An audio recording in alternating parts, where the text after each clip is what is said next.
Deep in the shadows of America, where forests whisper, basements breathe, and lighthouses hide deadly secrets, something is waiting. 4 isolated locations, 4 terrifying encounters, a cursed cabin, a haunted mirror, a countdown to the unknown, and a lighthouse that doesn't guide ships, it traps souls. Tonight, you're not just listening to horror stories, you're stepping into them. Daniel Harper never believed in superstition. He didn't believe in cursed hours, he didn't believe in demons, and he definitely didn't believe that 3:13 a.m. meant anything, until the calls started. It was late October in Cedar Hollow, Pennsylvania, one of those quiet American towns where nothing ever happens. The kind of place where people still leave their doors unlocked and wave at passing cars. Daniel lived alone in a 2-story rental house at the edge of town. He worked remotely as a cybersecurity analyst, so most nights he stayed up late.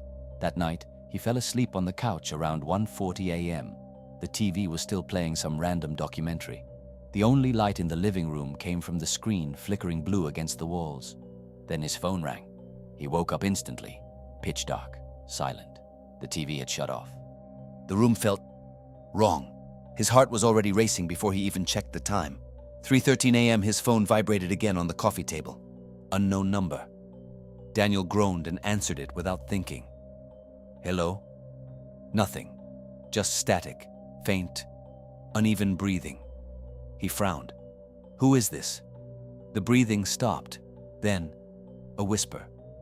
Daniel. His stomach dropped. He pulled the phone away slowly and stared at the screen. Still connected. Very funny, he muttered. You've got the wrong number. Click.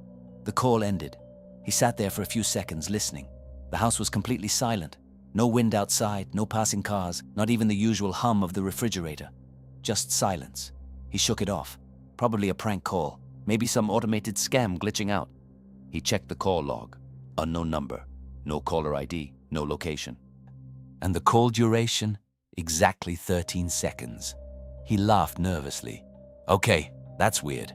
He locked his phone and went upstairs to bed. But sleep didn't come easily. Every little sound felt amplified. The ticking of the wall clock downstairs, the faint creaking of wood settling, the distant barking of a dog somewhere far away. At 3:47 a.m., he finally drifted off. The next night, it happened again. 3:13 a.m. The phone rang. Daniel was awake this time. He had stayed up deliberately, laptop open, determined to prove it was nothing. The call came exactly at 3:13, not 3:12, not 3:14, 3:13. Unknown number. He answered immediately. All right, who is this? Static. Then that same breathing, closer this time, like someone was standing right behind him. He turned slowly. The living room was empty. Stop messing around, Daniel said, trying to sound calm. Then the whisper returned. Why didn't you check the basement? His blood ran cold. Daniel didn't have a basement. At least, he didn't think he did. This isn't funny, he said sharply. How do you know my name? Silence. Then, you left me down there. The call disconnected. Daniel stood frozen. Left who down where? He had only moved into the house 3 months ago. The rental listing never mentioned a basement. He grabbed a flashlight from the kitchen drawer and walked around the house. Kitchen, laundry room, storage closet. Nothing unusual. But then in the hallway near the stairs, he noticed something he hadn't paid attention to before. A small rectangular outline in the wall behind an old wooden shelf, like a sealed doorway. His pulse quickened. He moved the shelf aside. Behind it was a narrow door painted the same color as the wall. No handle, just a small metal latch near the bottom. He stared at it. I'm being paranoid, he whispered to himself. Still, he crouched down and lifted the latch. The door creaked open slowly. A wave of cold air hit his face. Pitch black inside. Concrete steps descending into darkness. He swallowed. I don't have a basement, he said softly. But clearly, he did. The smell hit him next. Damp, metallic, almost like rust or dried blood. His flashlight trembled in his hand as he stepped down one stair at a time. The beam of light cut through thick darkness. The basement was unfinished. Concrete floor, exposed pipes, old wooden beams. In the far corner, something was scratched into the wall. He walked closer. The flashlight revealed deep claw marks carved into the concrete. Over and over, like someone had tried to dig their way out. His chest tightened, then his phone vibrated. He nearly dropped it. 3:13 a.m., but that was impossible. He checked the time again. 3:13 a.m. He looked at the call screen. Unknown number. He answered with shaking hands. "I'm in the basement," he whispered. The breathing started again, but this time, it wasn't coming from the phone. It was coming from behind him, slow, wet, close. He turned around slowly. The basement was empty. The breathing stopped. Then the whisper came through the phone. "Turn around again." The flashlight flickered. Daniel spun back toward the wall and froze. A message was now written beneath the claw marks. Fresh, wet, as if carved seconds ago. "You remember now." His heart slammed against his ribs. "I don't remember anything," he shouted. The temperature in the basement dropped suddenly. His breath became visible in the air. Then the voice changed. It wasn't a whisper anymore. It sounded broken, distorted, layered. "You shouldn't have buried me." The call ended. The lights upstairs flicked on by themselves. Daniel ran up the stairs, slamming the basement door shut behind him. He locked it, pushed the shelf back into place. His hands were shaking violently. "This isn't real," he whispered. "This isn't real." He hadn't buried anyone. He had never hurt anyone. He had never even been in this town before, right? His phone buzzed again. A text message from unknown number. It was a photo. Daniel opened it. His blood turned to ice. The picture showed him, standing in the basement, holding a shovel, and at his feet, a body wrapped in plastic. The timestamp on the image? 3 months ago, the day he moved in. Underneath the photo, a message appeared. "You forgot, but I didn't."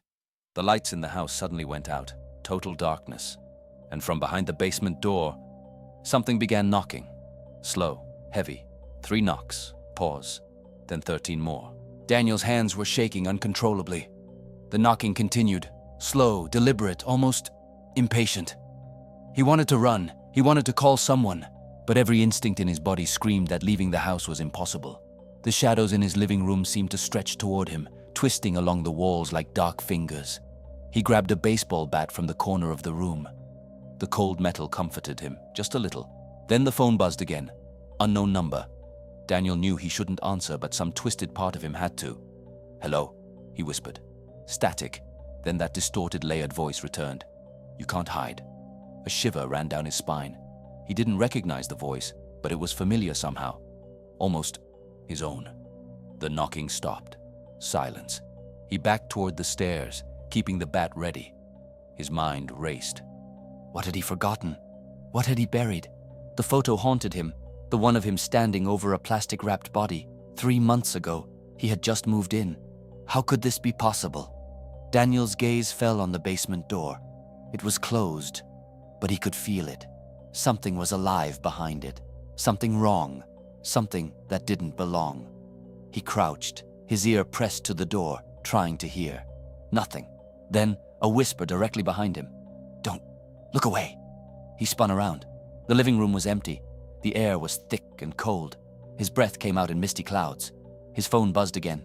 Unknown number. A video this time. Daniel hesitated. He wanted to throw the phone against the wall, but fear gripped him like chains. The video was shot from inside the basement. The camera angle was impossible. Someone, or something, was moving the camera. A dim flashlight beam cut through the darkness, illuminating the claw marks, the wet concrete floor, and a figure lying on the ground. The figure was wrapped in the same plastic he had seen in the photo. Its head moved slightly. Even in darkness, Daniel could see its eyes open, empty, dark, and staring. Then the camera tilted, and Daniel froze. It was him, standing over the body, holding a shovel, his face pale, eyes hollow. The video ended. Daniel dropped the phone. It clattered against the floor. The basement door rattled violently. Something was trying to get out. He stumbled back, tripping over the stairs. Adrenaline surged through him. He ran to the front door, tried to turn the knob. Locked. Jammed. Then he heard it. A voice, clear and commanding, coming from the basement door. "Open me!" His stomach churned. He wanted to scream, wanted to burn the house down, but he couldn't stop thinking about the body, about the video, about the memory he had lost. Something in him whispered, "You need to see it." Against every instinct, he approached the basement door. Hand trembling, bat ready. The latch was cold. As he lifted it, a rush of freezing air hit him. He shone his flashlight down the stairs. Nothing. Then a sound. A slow, dragging shuffle, something moving in the darkness. "Daniel!" The distorted voice called again, but now softer, almost pleading. He stepped down one stair, two. The air thickened, metallic. He gagged. The smell of rust and decay filled his nostrils. And there it was, the body, wrapped in plastic. And next to it, another figure, shaped like him. It moved, not fully alive, not fully dead. A mockery of life. "Do you remember now?" the voice said. Daniel froze. Then memories began to rush back, fragmented, horrifying. 3 months ago, moving boxes, heavy lifting. A strange neighbor had given him a welcome gift. A box in the basement labeled, "Do not open." He remembered now, opening it. And inside, he had seen something human, something broken. And in panic, he had buried it. He couldn't remember why. He couldn't remember the face, but now he did. And the figure in the basement mirrored every move he made, every heartbeat, every tremor. Daniel swung the bat, but it passed through the figure like smoke. It laughed, a hollow, echoing, bone-chilling laugh. "You can't run from yourself," it whispered. The lights upstairs flickered violently. Daniel's phone buzzed again. Video. This time it was live. The camera was on him, his face, his fear, and behind him, a shadow growing, stretching, twisting into something inhuman. He turned. The figure was closer, closer than physics should allow. The basement seemed endless now, stretching into black infinity. And then the figure spoke, in his own voice. "You left me!" Daniel screamed. Something lunged. Daniel fell backward, hitting the basement floor hard. The beam of his flashlight wobbled across the walls, cutting through the thick darkness. The figure, his own face, hollow and twisted, stood over him. It moved unnaturally, jerky, almost puppet-like. Its mouth opened. No words came out. Just a silent scream that reverberated through Daniel's chest like a physical blow. He scrambled to his feet, bat raised, shaking violently. He swung at the figure. It didn't flinch, didn't even react. Instead, it smiled. And then Daniel saw it, the figure's eyes. Not human. Empty black voids, yet somehow, knowing everything he had ever done. "You buried me," it whispered. Daniel staggered backward, mind racing. He remembered. The missing memory. 3 months ago, he had been desperate. Broke, alone, terrified. A package had arrived at his doorstep. Odd unmarked. Inside, a small boy, malnourished, trembling. A note. "Take care of me or I'll haunt you." He had panicked. The child had fallen in the basement. Daniel had buried him, hoping to forget, hoping to move on. But the child didn't forgive, didn't forget. The figure lunged, faster than humanly possible. Daniel screamed and swung the bat again. It passed through nothing. The lights flickered overhead, then went out. Total darkness. Daniel's phone buzzed again. Unknown number. He forced himself to look. A live video feed. The camera. Inside his own skull. Showing everything. His fear, his guilt, his heartbeat. Then the basement itself seemed to shift. Walls stretched. Claw marks multiplied. Concrete cracked. From the shadows, dozens of small, pale hands emerged. Screaming faces pressed against the walls. The voices overlapped. All whispering. "You left us. You forgot us. But we remember." Daniel stumbled backward, crashing into the basement door. He tried to lock it. The latch snapped in his hands. He ran up the stairs, stumbling into the living room. The house groaned as if alive. The air was thick, suffocating. And then, silence. For a moment, he thought he had made it. But the phone buzzed again. Unknown number. A single image appeared. Daniel standing in the basement, smiling. But this wasn't his face. It was the figure's face. Hollow eyes staring at the camera. The caption read, "Time's up." Suddenly, a hand grabbed his shoulder. Cold, solid, impossible. Daniel spun around, nothing. Then a whisper, "Daniel, 313, forever." The basement door slowly creaked open behind him. The shadows inside twisted and stretched, reaching out hungry. Daniel ran to the front door, but it slammed shut on its own. He was trapped. The clock on the wall above the couch flickered. Red digits blinked. 3:13 a.m. The lights flickered. One last time. When they returned, Daniel was gone. The basement door was closed again. The claw marks fresh. The air thick with metallic scent. The phone buzzed one last time. Unknown number. A single text. See you next 3:13. It was a foggy night in Oregon, the kind of fog that drapes over the highway like a thick gray blanket, swallowing streetlights and muffling sound. Aubrey Lane was running late. She had missed her train home after a long night shift at the hospital in Portland. The last bus to Ashwood, a sleepy town 20 miles north, was scheduled at 12:15 a.m. She sprinted through the foggy streets, her coat clinging to her wet shoulders, and finally saw it, the bus, headlights cutting through the mist. She waved frantically. The bus slowed, engine humming. She reached the door, panting, clutching her bag. "Evening," said the driver, a tall man in his 50s with a stiff smile that didn't reach his eyes. "Hi, Ashwood?" she asked, voice trembling from running. "Last stop, sit anywhere," he said. The bus smelled old, musty, like wet leather and mildew. The seats were torn, the floor sticky in patches, not modern, not clean, just off.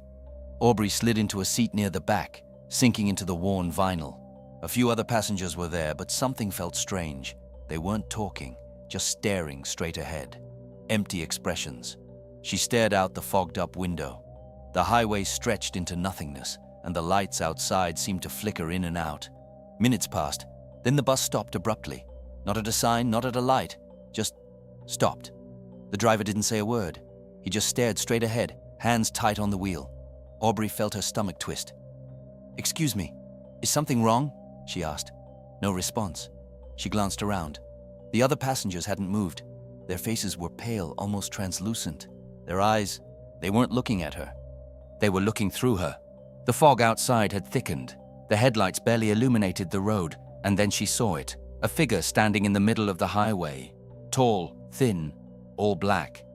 No features, just a silhouette, like a shadow made solid. The bus didn't stop. It slowed slightly, then swerved. The figure vanished. Aubrey's pulse raced. She gripped the seat in front of her. One of the passengers, a young man wearing a baseball cap, turned to look at her, but his face was wrong.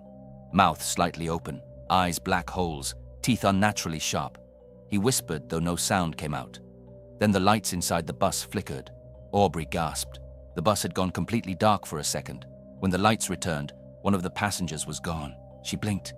Maybe she imagined it, but then she felt it, a hand brushing her arm. Cold. Ice cold. She yelped, looked down. No one was there. A whisper in her ear. "Next stop, never." She spun around. Everyone on the bus was staring at her now. Blank, unblinking. Their lips moving, but no sound coming out. Her phone buzzed in her pocket. She pulled it out. No service, nothing. The screen showed 12:19 a.m., yet, somehow, the bus had been moving for 20 minutes. The driver didn't glance at her, didn't blink, just pressed the accelerator. Outside, the fog thickened, swallowing the road completely. Aubrey could see nothing beyond a few feet in front of the headlights. But in that fog, shapes moved. Shadows stretching across the road, figures stepping out, then vanishing when the headlights hit them. She realized she wasn't alone on the bus. She was surrounded by something wrong. Her hands trembled. She wanted to scream, but the sound caught in her throat. The passengers' eyes were now fixed on her. They leaned forward slightly as if sharing a single thought. Aubrey swallowed. "What? What is this?" she whispered. The bus engine groaned. The headlights flickered once, twice, then went out. Total darkness. And in that darkness, she heard it. The faint scratching of nails on metal. Soft at first, then louder, coming from the aisle behind her. She turned slowly. Nothing, just shadows. The bus jolted violently. She was thrown against the seat. When she looked up, the aisle was filled with fog, thick, white, curling like smoke. Shapes formed inside it, human shapes, faces twisted in silent screams, arms reaching out, clawing at her. Aubrey screamed. The sound bounced inside the bus like echoes from a tomb. She scrambled to the front, trying to reach the driver. He was gone. The steering wheel turned by itself. The bus lurched forward, faster, faster. Through the fog, she glimpsed a sign. Ashwood, 12 miles. But the numbers below it weren't right. They were bleeding red, melting into the metal. Then she saw them. Dozens of figures lining the road. Not running, not walking. Floating slightly above the asphalt. All reaching for the bus. Silent, endless, hungry. Aubrey's hands gripped the dashboard. The bus shook as if it were alive. The fog pressed against the windows. She could feel them trying to get in. Her phone buzzed again. Unknown number. She dared to look. A single message. "You can't leave." The headlights flickered again. Through the brief flashes, she saw the passengers grinning, mouths wide, teeth blackened. She wasn't on a bus anymore. She was somewhere else. Somewhere the road had no name. The clock ticked. 12:30 a.m. Aubrey's heart pounded in her chest as the bus hurtled down the foggy highway. Every turn felt endless. Every shadow seemed alive. She pressed her forehead against the cool glass of the window, trying to calm herself. But the fog outside was moving, slow, deliberate, like it was alive. The bus jolted again. Something brushed against her leg. She yelped and looked down. Nothing. Only the faded pattern of the vinyl seat. Her bag had shifted slightly, as if someone had moved it. The lights flickered once, then stabilized. She looked around. The other passengers were still watching her. Not just watching, but waiting. Aubrey forced herself to speak. Who are you?" No answer, not a word. Only the faint, hollow whisper that seemed to come from everywhere and nowhere. "You shouldn't be here." The bus jolted again, faster this time, as if accelerating towards something unseen. Aubrey grabbed the nearest seat back, bracing herself. The fog outside thickened into a wall. Shapes began to form, pale, tall, faceless figures gliding along the road. They weren't walking. They floated, silent, yet impossibly fast. Aubrey's phone buzzed again. Unknown number. She glanced at it, but the screen displayed only a live camera feed. Herself. Every movement, every terrified blink was captured, and behind her, a shadow that shouldn't have been there. She spun around. The aisle was empty. The shadow had vanished. Then she realized something terrifying. The bus wasn't moving forward anymore. The scenery outside had stopped. The fog had swallowed the highway completely. No signs, no lights, no distant trees. Nothing but endless gray. Her stomach dropped. The bus wasn't driving down a road. The bus was suspended somewhere else. She forced herself to the front of the bus. The driver's seat was empty. The wheel turned slowly, rhythmically, as if guided by some unseen hand. She reached out, gripping the wheel. Ice cold. The engine groaned. The bus lurched again. The aisle behind her filled with fog, thicker than before. She could barely see the passengers, and then she heard them. Voices, soft, whispering in unison, overlapping. "You cannot leave. You are ours, forever." Aubrey stumbled backward. Her flashlight, she hadn't realized she still had it, flickered on. The seats were empty, and then filled with faces she recognized. Friends she had once known in Ashwood. Neighbors who had vanished years ago. A teacher from her high school. A child from a playground she used to visit. All staring at her with hollow black eyes. She screamed. The bus jolted violently, throwing her to the floor. When she looked up, the passengers had changed again. Now adults, now children, now creatures she couldn't describe. Limbs too long, faces stretched unnaturally. The fog outside began pressing against the windows, pressing so hard that the glass bowed slightly. She tried to open the doors. Locked. Tried the emergency exit. Locked. Then she realized the bus had no brakes. No matter how she tried to control it, it kept moving. Or maybe it was being moved. Towards something she couldn't see. Toward Ashwood, or somewhere far worse. Her phone buzzed again. Unknown number. A text appeared. 12:33 a.m., you're late. The numbers on the phone glowed red. A countdown had appeared. 12:33, 12:32, 12:31. She panicked. She slammed the phone against the seat. It didn't break. The countdown didn't stop. Then she noticed the reflection in the bus window. Not her own. A face pale as death, staring at her from behind. Eyes black, mouth open, teeth sharp as knives. She turned quickly. No one there. The bus jolted again. This time, the aisle was completely filled with fog. Shapes emerged, hundreds of them, floating, twisting, reaching toward her. The passengers, now solid figures, leaned forward, mouths opening in silent screams. Aubrey backed into the driver's seat. She grabbed the wheel again, tried to steer. Nothing. The bus was alive and it was taking her somewhere. Then she heard it. The first real sound that wasn't whispering. A child's laugh, high-pitched, echoing, coming from the fog outside. Then another, and another, each laugh closer than the last. She realized with horror that they weren't outside. They were inside the bus, shapes solidifying from the fog, circling her. She swung the flashlight wildly. Each beam revealed dozens of ghostly faces, all empty, all watching. Then the bus lurched violently, throwing her to the floor. The lights flickered once, and the driver was back. Same stiff smile, hands on the wheel, eyes black as coal. "Last stop, Ashwood," he said. Aubrey scrambled to the door, tried to open it, locked, tried to call 911. No signal. She turned. The passengers were now standing in a perfect semicircle, blocking the aisle, their mouths opening, revealing teeth like shards of glass. And the whispers returned. "You can't leave. You are ours. Forever." The countdown on her phone reached 12:30, 12:31, and then froze at 12 hours, 30 minutes, and 15 seconds. She realized the bus wasn't following time. Time was following the bus. Her mind screamed, "How do I survive this? How do I escape?" But then the bus horn blared. Not outside, but inside her head. A deafening sound that made her ears bleed. She dropped to the floor, covering her head. And then, silence.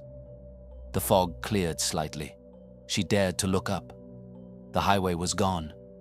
The bus was now parked in front of Ashwood, but the town was wrong. Darker, empty. The streetlights flickered red, buildings sagged unnaturally, and shadows moved where no shadows should be. Aubrey's pulse raced. She knew the bus would stop, but the nightmare wasn't over. The driver turned to her, eyes black, smile wider than humanly possible. "Welcome home," he said.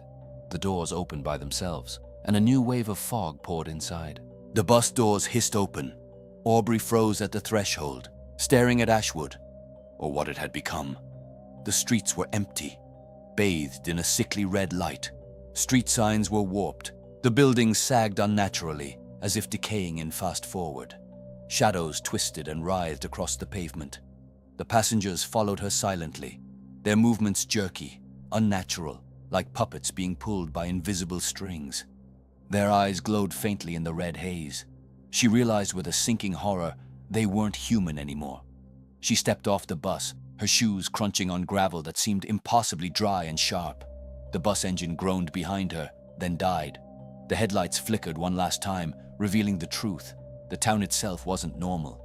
Every building, every street seemed alive, breathing slowly, stretching, pulsating with something dark inside. Aubrey ran.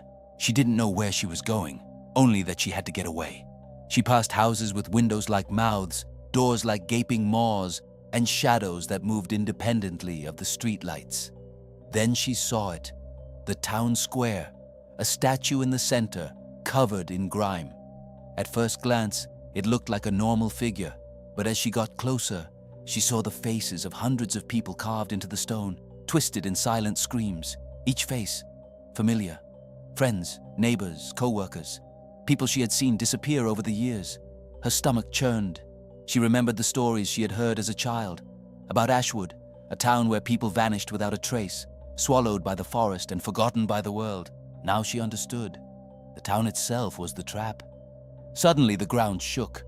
Shadows surged up from the cracks in the pavement. Shapes emerged, ghostly forms that were partially solid, partially smoke, with eyes that glowed like embers.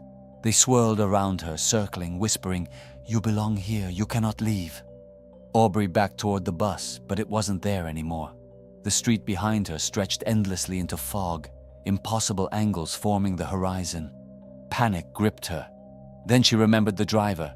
She turned and saw him standing at the edge of the square, impossibly tall now, his eyes coal black, smile unnaturally wide. In one hand he held her phone, which still glowed with the countdown, 12:34, 12:35. He raised a finger, a single gesture, and the fog shifted, revealing dozens of other buses, each carrying trapped souls writhing silently, their faces pressed against the windows, black-eyed and screaming without sound. "You are late!" the driver said, his voice a chorus of hundreds layered into one. "Time doesn't forgive. Ashwood takes all who arrive, and it remembers all who escape." Aubrey stumbled backward, and the ground beneath her cracked, splitting open to reveal a pit of writhing shadows. Figures from the buses clawed at the edges, reaching, moaning silently. She tried to run in another direction, but every street looped back to the square. Ashwood had no exit. Desperation clawed at her throat. She screamed for help, but the whispers grew louder, overlapping into a deafening cacophony. "You belong here. You are ours. You cannot leave." Then the driver moved closer. He reached for her. Aubrey felt a pull, like gravity but stronger. Her body lifted slightly off the ground. As if invisible hands dragged her toward him. The shadows surged, wrapping around her legs, coiling, tightening. Her mind raced. She needed a way out. She remembered the live feed from her phone, the countdown, the unknown number. She fumbled to retrieve it from his hand. As she held it, the numbers froze. 12:39. The screen flickered, and then showed something new. A message, written in red letters. "Face yourself or be consumed." Aubrey's vision blurred. She felt herself being pulled into the shadows, and then she saw it, her own reflection in the fog. But it wasn't her. Hollow eyes, a twisted grin, moving independently, mimicking her fear. The reflection whispered, "You can never leave. You cannot escape yourself." She screamed again, pounding the reflection with her fists. The shadows recoiled for a moment. A small gap appeared between her and the driver. Adrenaline surged. She ran. She sprinted toward one street that seemed slightly brighter than the others. The driver raised his arm. The fog responded. Shadows shot out like tentacles, snatching her legs. She tripped, falling into the dusted pavement. Her phone flew from her hands and landed near the square statue. She crawled, desperate, her fingernails scraping the cracked concrete. The phone glowed. A single button appeared on the screen. Accept. Aubrey didn't know what she was accepting. The driver loomed closer, shadows pressing her against the ground. Her reflection grinned in the fog, its hollow eyes mocking her terror. Hands shaking, she pressed accept. A flash of light erupted, blinding. The shadows screamed, silent, echoing screams. And the bus she had come on appeared. Headlights bright, doors open. The driver vanished. The twisted reflection dissipated. She scrambled inside the bus, doors slamming shut behind her. The engine roared to life. The bus lurched forward. For the first time, the fog thinned, and Ashwood faded behind her. The clock inside the bus read 12:45 a.m. Aubrey exhaled, shaking, tears streaming down her face. She thought it was over. She was safe. But as the bus drove into the empty highway toward Portland, her phone buzzed again. Unknown number. A single text appeared. "We will see you. Next time." Aubrey's blood ran cold. She knew Ashwood never let anyone truly leave. The bus continued down the foggy highway, silent, as a shadow crossed the road ahead. Tall, thin, watching, waiting, and somewhere far behind, Ashwood waited for its next victim. It was late October, the kind of crisp, dry night in Vermont that makes the air bite at your skin. Leaves rustled in fiery shades of red and gold, but the creek running through the forest was dark, still, and unnaturally quiet. Maya Thompson had been driving for hours. GPS in her rental car had guided her to Hollow Creek, a remote town her best friend had recommended for a weekend getaway. She was supposed to stay at a cozy cabin near the woods, perfect for reading, hiking, and escaping the chaos of Boston. The road narrowed, twisting sharply between towering pine trees. Fog had begun to settle, clinging to the forest floor. Maya gripped the steering wheel tightly, her headlights cutting feebly through the gray haze. Finally, she saw it. A wooden cabin, rustic and charming. Smoke rose lazily from the chimney. A warm yellow light glowed through the windows. Relief flooded her. She parked, grabbed her bag, and stepped out. The air smelled faintly of wood smoke, but beneath it, something else. Faint, metallic, like rust and old blood. She shook her head. Probably the creek nearby, she told herself. The door creaked as she unlocked it. The cabin was small but inviting. Exposed wooden beams, a stone fireplace, shelves lined with old books, a single sofa in front of the fireplace, cushions slightly worn. She placed her bag down and took a deep breath. This was perfect. She noticed the calendar on the wall. October 29th, Friday the 29th. Nothing special, but the date seemed oddly bold on the page, as if the numbers themselves were emphasizing something she couldn't see. Maya explored the cabin. Kitchen, bedroom, loft, everything in place. But there was one oddity. A small trapdoor in the corner of the living room, nearly flush with the floor. A brass handle gleamed faintly. She crouched, tugged at it. Locked. Strange. The cabin seemed old, but the trapdoor looked newer, polished. She shrugged. Probably a storage closet. she murmured. As she settled on the sofa with her book, she heard it. A faint tapping from the floor near the trapdoor. 3 light knocks. Maya froze. Tired imagination, she muttered. But the knocks came again, slow, measured, almost deliberate. She rose, heart hammering, and approached the trapdoor. Nothing visible. She pressed her ear against the wood. Nothing. She laughed nervously, shaking her head. Okay, I'm letting the city get to me. Deciding to ignore it, she returned to the sofa. The fire crackled. The wind outside whistled through the trees. She read, occasionally glancing at the window where shadows danced unnaturally. Hours passed. Midnight approached. She glanced at the old wooden clock on the mantel. 11:57 p.m. Then the knocking returned. Louder, closer. Not from the trapdoor. From the walls. Her blood ran cold. She set the book aside, stood up. The house groaned, floorboards creaking as if something heavy was walking across them. Maya's phone buzzed. A text. Unknown number. She froze, staring at the screen. No service. The text read, "Do you see me?" Her stomach turned. She looked around. The cabin was empty, but the shadows shifted unnaturally. The firelight flickered, elongating shapes against the walls, twisting them into grotesque forms. Then she saw it. A figure reflected in the window behind her. Though the room was empty, a tall man, face obscured by shadows, standing silently outside, watching. She blinked. Gone. Her pulse spiked. She ran to the door. Locked. Tried the windows. Locked. The cabin. Didn't want her to leave. The fire sputtered. One of the logs popped, sending a shower of sparks, and in that instant, she heard it clearly. A whisper from beneath the trapdoor. "Come down." Her heart raced. She backed away. "No, no, no, no," she whispered. The whisper came again, louder. "Come down, Maya." The brass handle rattled violently. The floorboards above the trapdoor creaked as if something was moving below. Her breath caught. She wanted to scream. She wanted to run, but the door and windows wouldn't budge. The lights flickered, then darkness. Total darkness. Maya fumbled for her phone. No light, no signal. Only the faint glow of the fire, flickering shadows across the walls. And then she saw it. Writing, glowing faintly on the wall above the fireplace. "You belong to Hollow Creek." Her blood ran cold. She tried to move, but the shadows seemed to press closer, coiling around her like living smoke. From the trapdoor, she heard the scratching. Slow at first, then frantic, like nails scraping concrete. A low, guttural hum joined it, vibrating through the floor into her bones. She backed against the wall. Her flashlight finally flickered on. The beam cut through the darkness, illuminating the cabin, but not empty. Figures moved just at the edges of the light, pale, indistinct, like memories of people she didn't recognize, but somehow knew. The trapdoor handle lifted itself slowly, rattling, then slammed down. Each slam made the cabin shake. Maya screamed, clutching her head.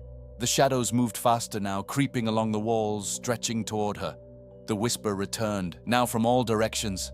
"Down! Come down!" She knew she had no choice. She had to face whatever was beneath.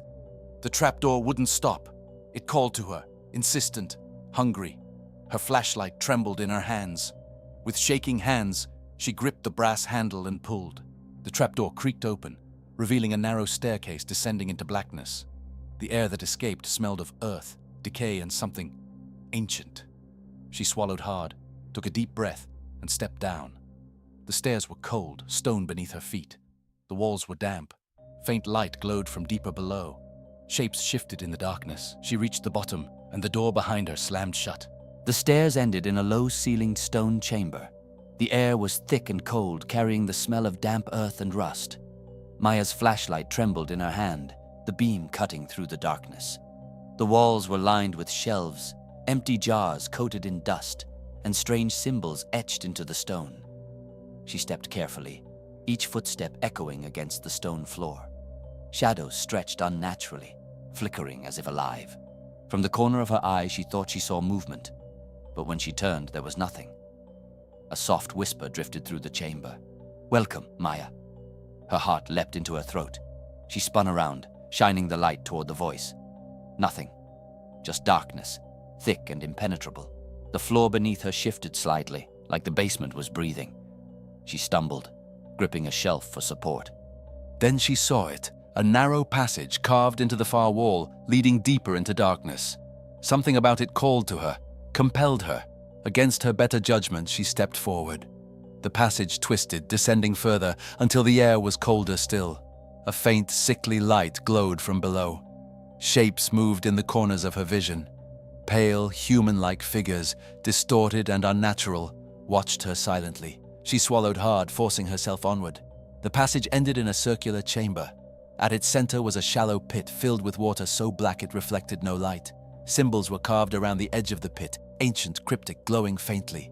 And in the pit, something moved. Maya froze. A figure emerged slowly, pale and wet, hair clinging to its face. Eyes empty, black, staring directly at her. Its lips moved, but no sound came out. "You came," the whisper finally spoke, echoing around the chamber. The water rippled, revealing more figures beneath the surface. Shapes pressed against the sides of the pit, hands reaching upward, mouths silent but screaming. Maya stumbled back. Her flashlight flickered, then went out. Total darkness swallowed her. She felt hands brush against her arm, cold as ice. The whispers grew louder, overlapping, incomprehensible but unmistakably threatening. Stay, belong, forever. She fumbled for her phone. The screen flickered on. Unknown number. The live feed showed her standing in the chamber, but behind her, a figure mirrored her every movement. Hollow eyes, twisted grin. The figure in the pit raised a hand. Shadows from the water shot toward her, wrapping around her legs. She screamed, swinging wildly. The figure lunged. Then she remembered the brass handle at the top of the trapdoor. Mustering all her strength, she kicked toward the stairs. The shadows recoiled slightly. She ran, grasping the handle, pulling herself up the steps. The trapdoor slammed open above her. She scrambled through, collapsing onto the living room floor of the cabin. The fire flickered weakly.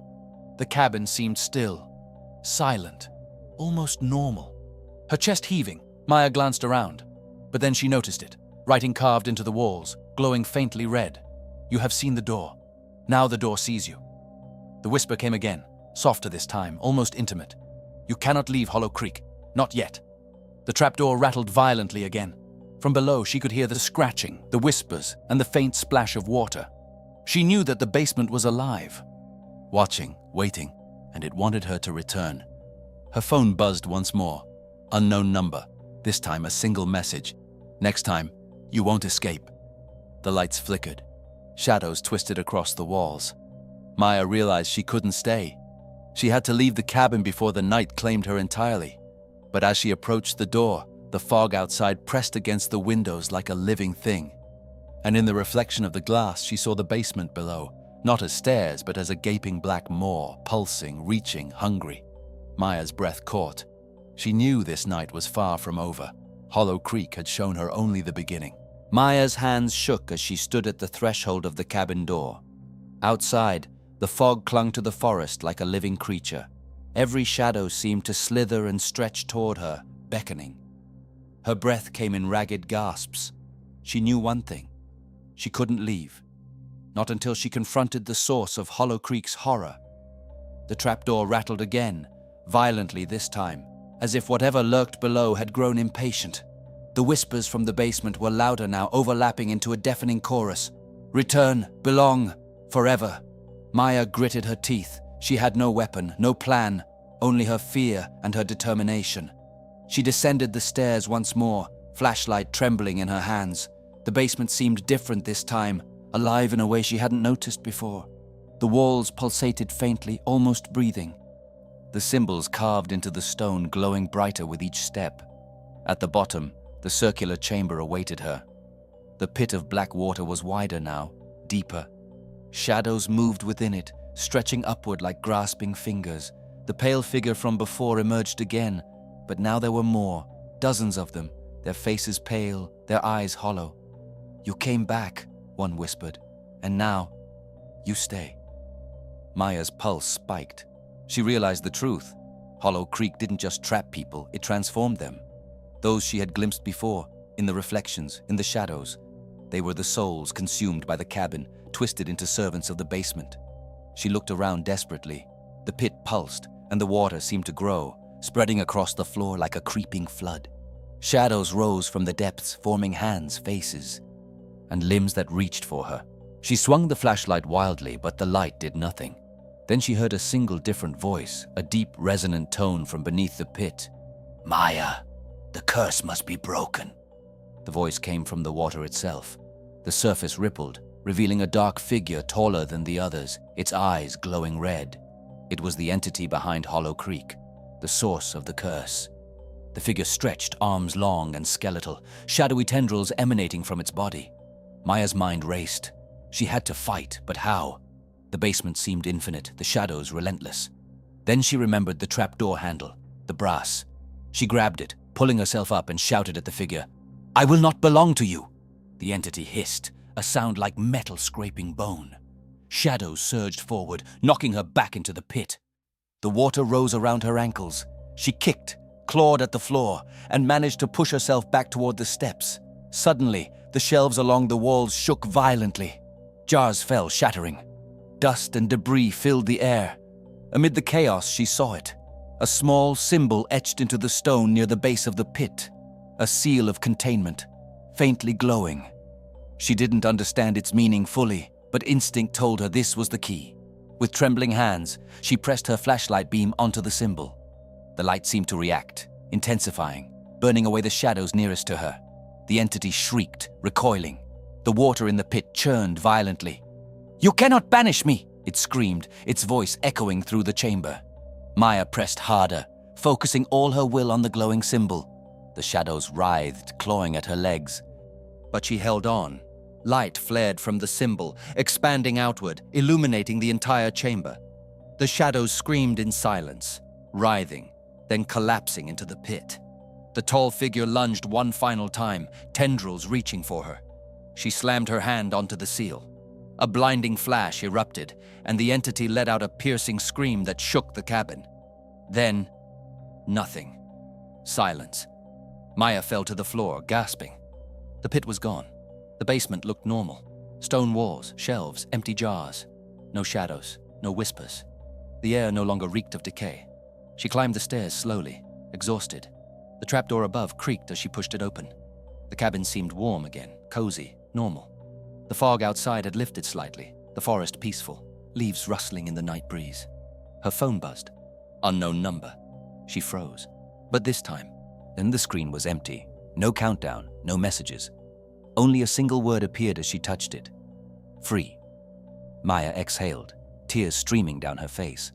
She realized she had survived, but she would never forget Hollow Creek, the basement, or the horrors she had faced. The cabin had been a prison, a test, and she had broken the curse. She stepped outside, into the night. The creek glimmered gently under the moonlight.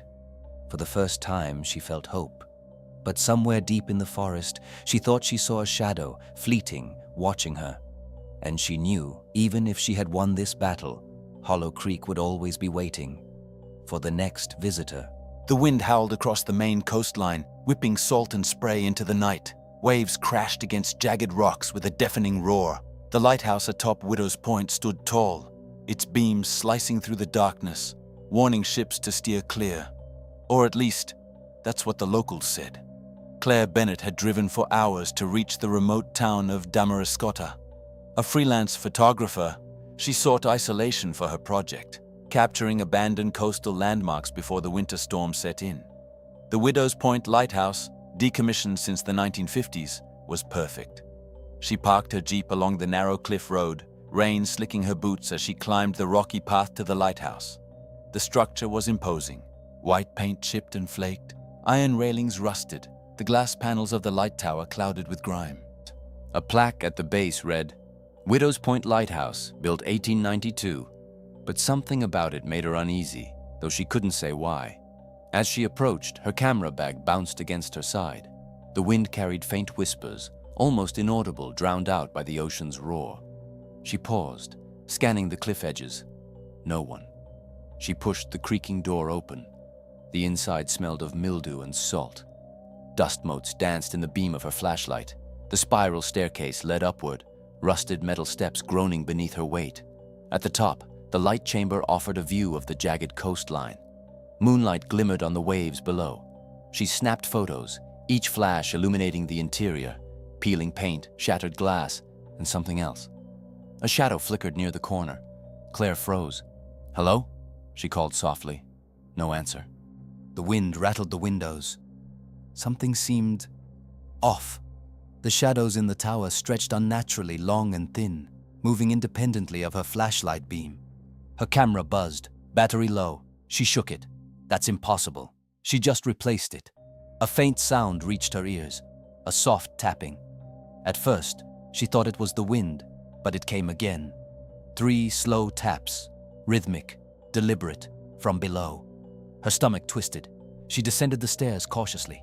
The tapping followed her, echoing through the spiral staircase. Step by step, it grew louder, closer. Reaching the base, she found nothing, except the entryway to the lighthouse basement. The metal hatch was slightly ajar, as if inviting her. A foul smell wafted from the darkness. Damp earth, rust, and something metallic. She hesitated. Her instinct screamed to leave, but curiosity and the promise of a perfect photograph pushed her forward. She stepped into the basement. Cold air hit her face. The room was small, rectangular, lined with shelves holding old maritime equipment, faded logs, and jars filled with unidentifiable objects. But the strangest thing was the floor. Scratch marks, deep and jagged, leading toward a corner where the wall seemed wrong. Her flashlight trembled as she approached. The corner appeared recessed, a false wall concealing a doorway. The scratches led directly to it. She pressed her hand against the wall. It shivered under her touch. A low whisper curled around her ears. "Leave, or join us." The whisper wasn't outside. It wasn't inside. It was everywhere. The walls, the floor, the air itself. Her pulse raced. She stepped back, tripping over a rusted anchor. The metal clanged against the floor. The whisper returned, louder, closer. "Join us." Suddenly, her flashlight flickered. A shadow moved in the corner of her eye. She turned and a figure appeared. Tall, pale, face hidden beneath a tattered hood. It didn't move, but she felt its gaze pierce through her. The figure raised a hand. A chill surged through her body. Goosebumps erupted. She stumbled backward, bumping into the basement door, which slammed shut behind her with a deafening clang. The whisper became a chorus, overlapping voices, some faint, some sharp, all demanding, accusing. "Why did you come here? Why did you disturb us?" Claire screamed, pounding the door. It didn't budge. Her camera flashed accidentally in her panic, illuminating dozens of shadowy figures pressed into the walls. Hollow eyes stared at her, mouths open. Silent screams. Some reached toward her through the stone. The room seemed to contract. The walls leaned in, the ceiling descended slightly, pressing down. Every instinct screamed escape, but the exit was blocked. The door immovable. Her phone buzzed. Unknown number. She dared to glance. The screen displayed a single image. The basement, exactly as it was. But behind her, dozens of figures pressed against the walls, all reaching. The screen changed. A countdown appeared. 11:59. 11:58. Claire's blood ran cold. The whispers rose into a crescendo, voices overlapping into a deafening roar. "Stay, forever." She grabbed a nearby piece of rusted pipe, swinging wildly at the shadows. The figures dissipated briefly with each swing, only to reappear stronger. The countdown continued, ticking down, relentless. She backed into the corner near the false wall. Her flashlight caught movement in the darkness. The wall shifted slightly, revealing a narrow passage. A cold, unnatural light spilled from inside. Something inside the passage beckoned her. The whispers softened, coaxing, almost gentle. "Come, see what awaits you." Claire's pulse raced. She knew she shouldn't enter, but the cabin, the lighthouse, the basement, they were alive. They wanted her to see, to join. She swallowed hard, gripping her pipe. Taking a deep breath, she stepped into the passage. The walls closed behind her with a final hiss. Darkness swallowed her, and in the faint glow ahead, shapes moved, waiting. Claire's flashlight trembled in her hands as she stepped further into the narrow passage.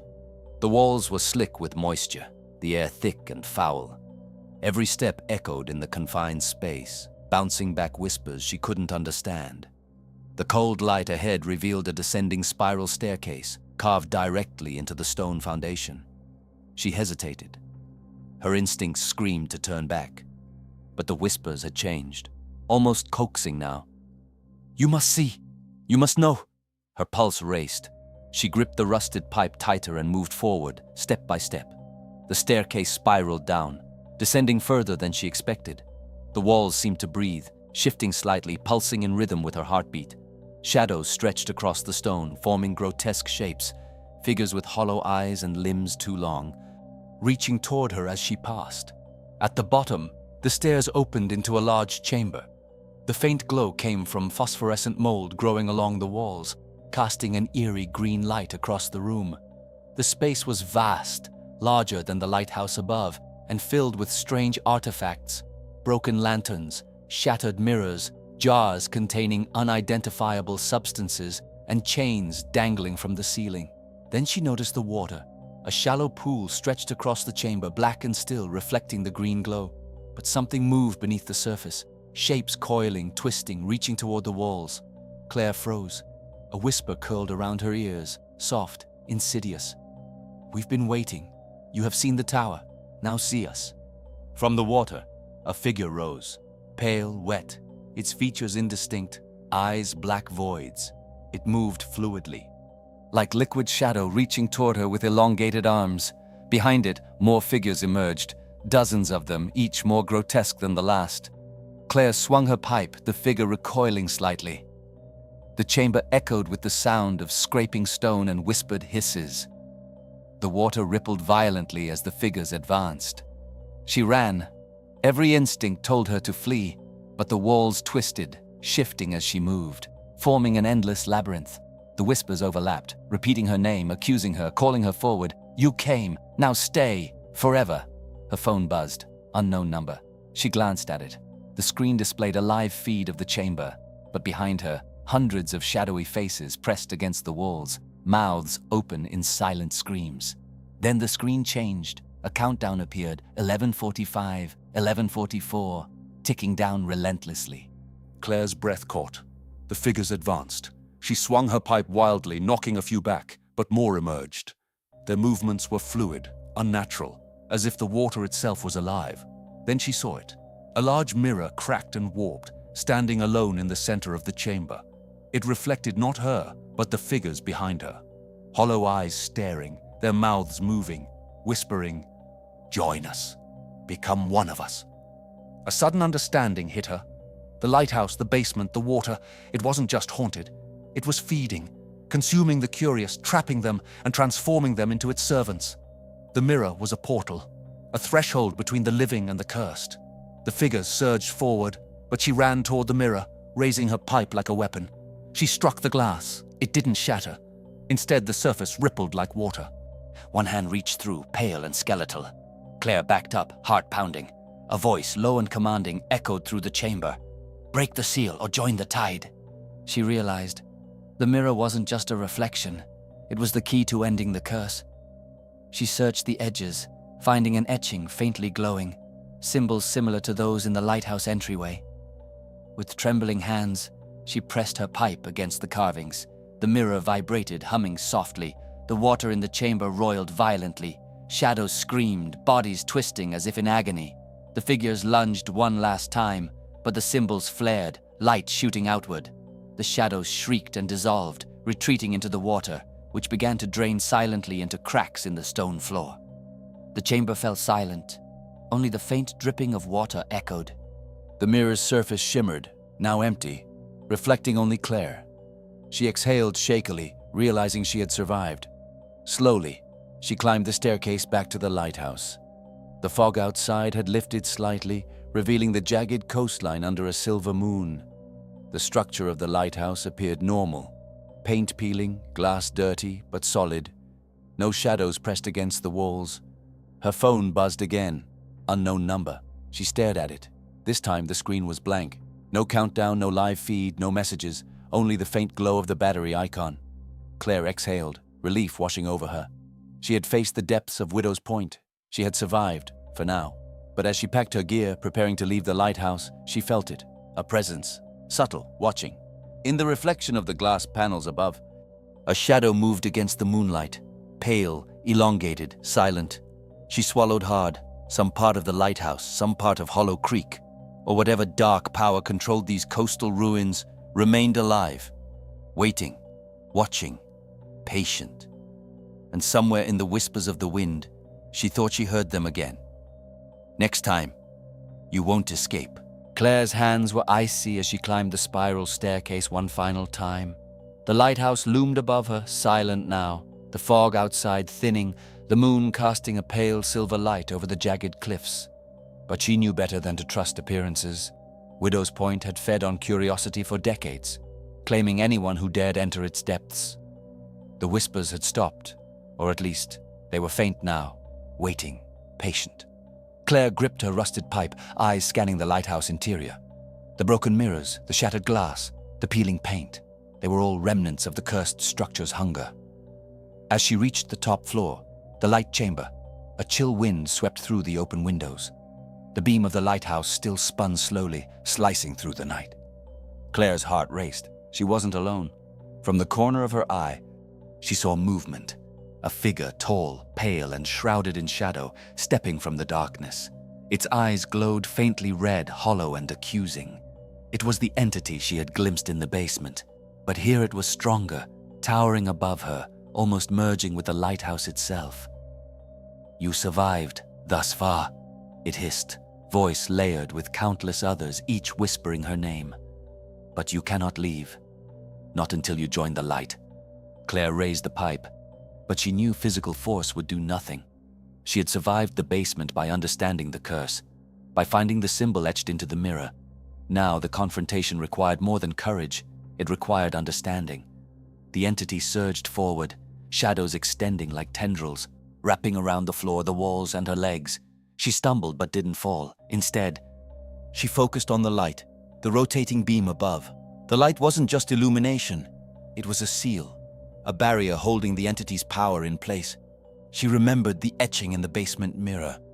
If she could replicate the symbol here, she might contain the entity once more. Her camera bag rattled on the floor. Among her equipment was a roll of chalk she had brought for marking compositions, enough to draw the symbol. The shadows pressed closer. Every second was agony, fear clawing at her chest. With shaking hands, she began drawing the symbol on the floor, repeating the same shapes etched into the mirror below. The entity shrieked, a sound like metal grinding against bone, and the lighthouse shook violently. "You cannot banish me!" it roared. Claire ignored the fear clawing at her mind. She finished the final line. Light seemed to respond, the beam of the lighthouse flickering as if alive.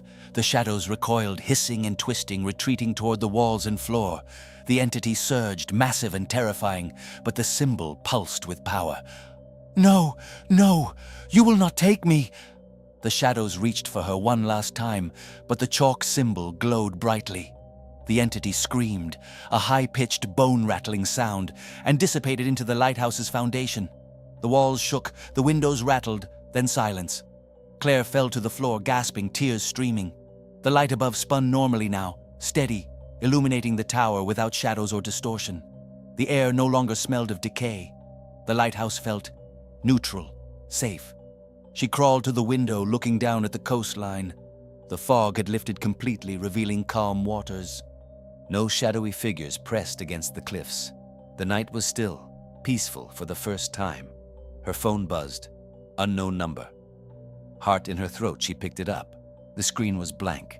No countdown, no live feed, no messages. Only the faint glow of the battery icon. Free, she thought. Exhausted, she packed her gear and prepared to leave. Her jeep waited on the cliff road. The lighthouse stood silent behind her, a sentinel finally at rest. But as she drove away, the wind carried a faint whisper, barely audible. "Next time, you may not be so lucky." Claire shivered, gripping the wheel tighter. She knew the lighthouse's curse had been contained, for now.